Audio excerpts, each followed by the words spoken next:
సంధ్యా theatre ఘటనను రాజకీయం చేయడం ఆపాలన్నారు ఎంపీ డీకే అరుణ. ఇప్పటికైనా ప్రభుత్వం ఈ ఘటనకు ఫుల్ స్టాప్ పెట్టాలని సూచించారు. సంధ్యా థియేటర్ ఘటనలో తీవ్రంగా గాయపడి కిమ్స్ ఆసుపత్రిలో చికిత్స పొందుతున్న బాలుడు శ్రీతేజ్ను డీకే అరుణ పరామర్శించారు. శ్రీతేజ ఆరోగ్యం గురించి డాక్టర్లను అడిగి తెలుసుకున్నారు డీకే అరుణ. తల్లిని కోల్పోయిన శ్రీతేజ ఆసుపత్రిలో ఉండడం బాధాకరమన్నారు. ఆ కుటుంబానికి అండగా ఉంటామన్నారు డీకే అరుణ. దురదృష్టకరమైనటువంటి సంఘటన. ఆ రోజు వీళ్ళు కూడా సంతోషంగా ఆ హీరో యొక్క అభిమానులుగా సినిమాకి వెళ్ళారు చూడాలని ఉత్సాహంతో. ఆ రోజు ఆ తొక్కిసలాటలో మరి సంఘటన జరగడం కూడా నిజంగా దురదృష్టకరం, బాధాకరం.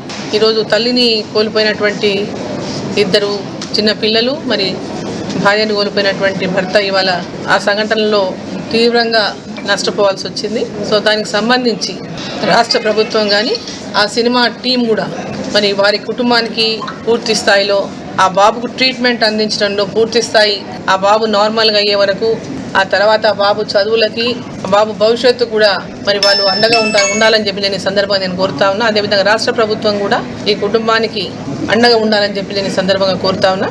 మరి ఈరోజు ఇది ఒక పెద్ద రాజకీయ దుమారంలాగా మారిపోయింది ఈ సంఘటన. అది ఇప్పటికైనా ఫుల్ స్టాప్ పెడితే మంచిది. ఆ సంఘటనకు రాష్ట్ర ప్రభుత్వం దీన్ని హరాస్మెంట్ కింద భావించాల్సి వస్తుంది ప్రభుత్వం చేసినటువంటి తీరు.